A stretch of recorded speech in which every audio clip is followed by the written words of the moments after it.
अस्सलाम दोस्तों, उम्मीद करता हूं आप लोग जहां भी होंगे सही सलामत होंगे। दोस्तों मैं आज आप लोगों के लिए जो सीए का जो कानून आया हुआ है उसके विषय में दोस्तों मैं आप लोगों को कुछ मैं बातें बताने वाला हूं।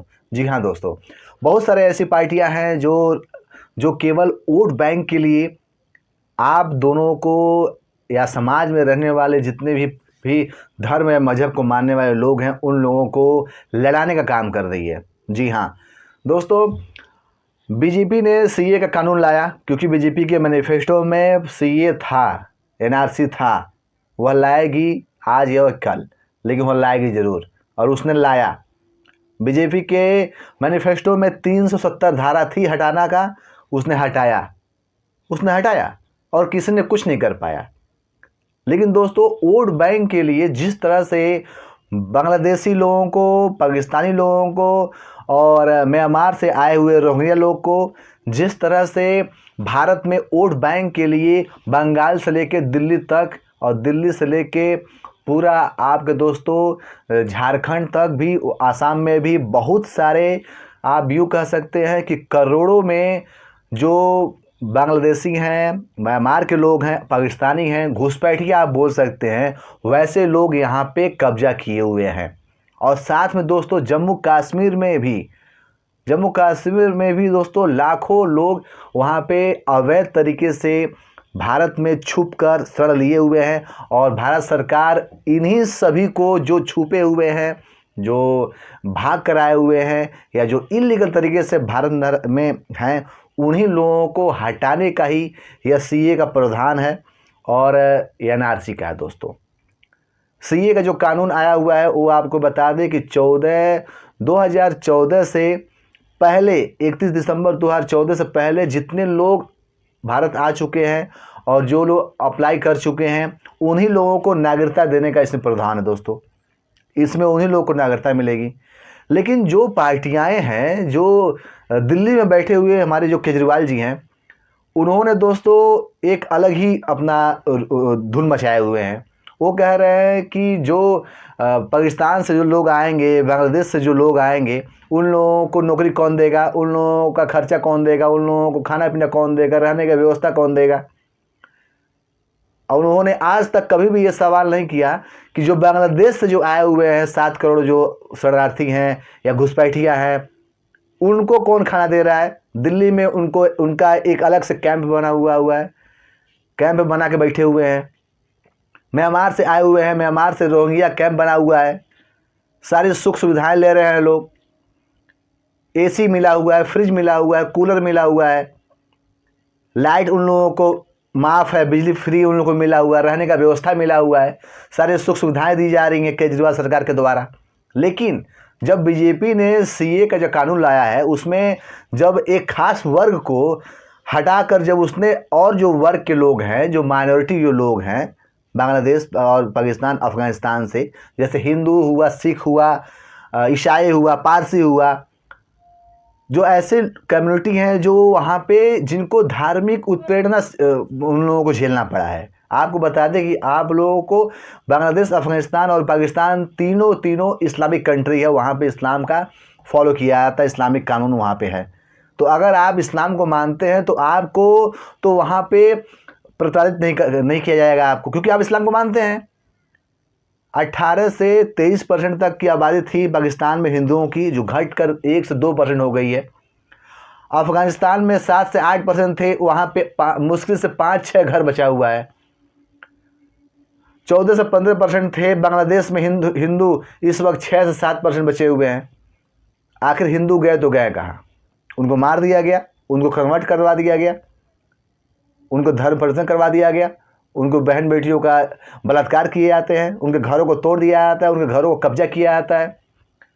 वहाँ के जो हिंदू शरणार्थी हैं जो भाग कर आए हुए हैं इंडिया में, क्यों आए हैं? क्योंकि उन लोगों के पास एक ही ऑप्शन ही है, केवल भारत। दुनिया का कोई भी कोने का अगर हिंदू अगर प्रताड़ित है, उसका एक ही ठिकाना होना चाहिए, वो भारत। क्योंकि भारत बहुमूल्य जनसंख्या वाले देश है हिंदुओं का। और यहाँ दोस्तों हिंदू जो समाज है, हिंदू जो मानने वाले लोग हैं, वह बहुत ही शालीनतापूर्वक, बहुत ही प्रेम से सभी धर्मों को लेकर संयोग कर रखे हुए हैं, सबको लेकर चल रहा है यहाँ पे। क्योंकि दोस्तों जब पाकिस्तान का बंटवारा हुआ था तो वह धर्म के आधार पर हुआ था कि पाकिस्तान का बंटवारा कर दिया जाए, क्योंकि मुस्लिम समाज चाह रहा था कि वो हिंदुओं के साथ ना रहे, वो अपना अलग देश चाह रहा था, तो उनको पाकिस्तान दे दिया गया। उसके बाद जब वहाँ पे जब लफड़े हुए, उसके बाद बांग्लादेश बना, तो बांग्लादेश भी उस वक्त बोला कि मैं धर्मनिरपेक्ष मेरा भी देश रहेगा, इस्लामिक कंट्री मैं नहीं बनाऊंगा। लेकिन बाद में उसने भी इस्लामिक कंट्री बना लिया, किसी के दबाव में, लालच में। पाकिस्तान तो पहले से भी लालच में डूबा हुआ था, उसने इस्लाम को कबूल कर लिया, उसने इस्लाम के लिए अपना अलग से देश तैयार किया। अफ़गानिस्तान के साथ भी वही हाल है दोस्तों।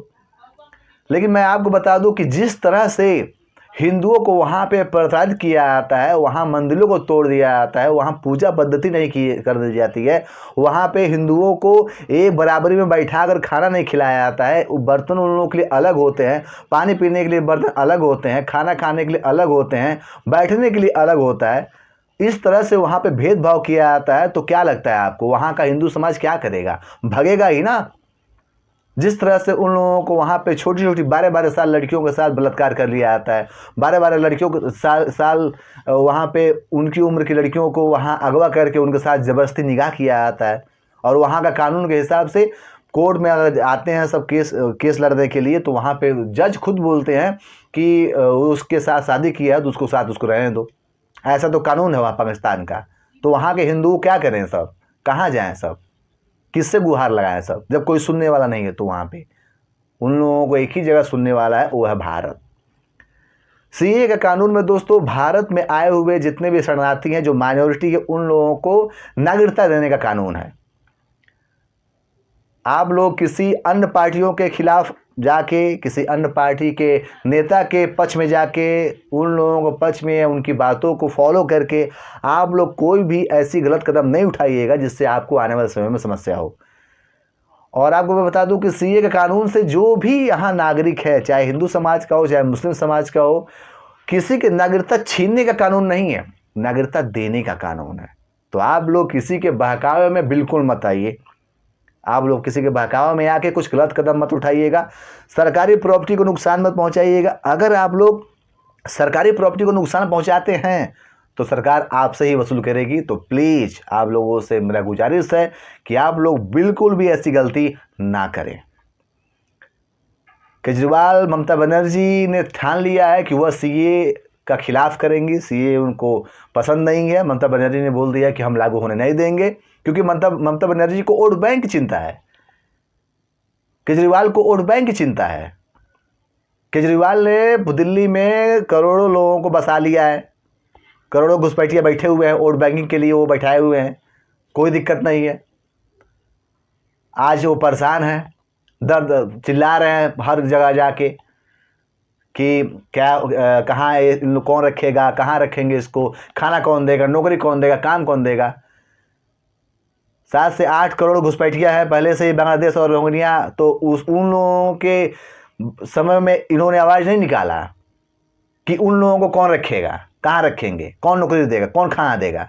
और जब सीए का कानून जब सरकार ने ला दिया, जब उनको लग रहा है कि बीजेपी इसका फ़ायदा उठाएगी, बीजेपी को इसका फ़ायदा होगा सीए का, तब वो तड़प रहे हैं, चिल्ला रहे हैं जाकर प्रेस में कि बीजेपी ने गलत किया, सीए कानून एक तरफा है।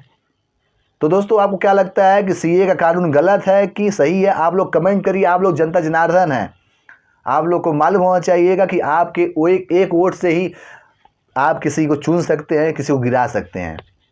तो दोस्तों आप लोग जनता जनार्दन हैं, आप लोग को मालूम है कि अच्छा कौन है, गलत कौन है, खराब कौन है, बेईमान कौन है। तो आप लोग अपना चुनाव सही करिए और सीए में जो भ्रामिक जो दिमाग में आप लोगों के फालतू चीज़ बैठा हुआ है उसको हटाइए, और जो भी लोग जी रहे हैं उनको जीने दीजिए, और आप भी लोग जिए आराम से, ताकि और अन्य किसी लोगों के साथ समस्या ना हो। ममता बनर्जी को दोस्तों सभा में गई हुई थी, उनको चोट लग गया, उनको तो अभी 4-5 टाँके लगे हुए हैं, माथे पे उनको चोट लग गया है, तो वो अपना इलाज करवा रही हैं। लेकिन दोस्तों घुसपैठिया जो भी है उनकी खैर नहीं है। जम्मू कश्मीर में भयंकर चेकिंग चल रही है, घुसपैठिया को पकड़ा जा रहा है, उन लोगों को अरेस्ट किया जा रहा है। और साथ में दोस्तों यहाँ की जो वोट बैंकिंग की वजह से जो राजनीतिक जो नेता लोग हैं वो इतने दर कमीने लोग हो गए हैं कि मैं क्या बताऊँ आप लोगों को।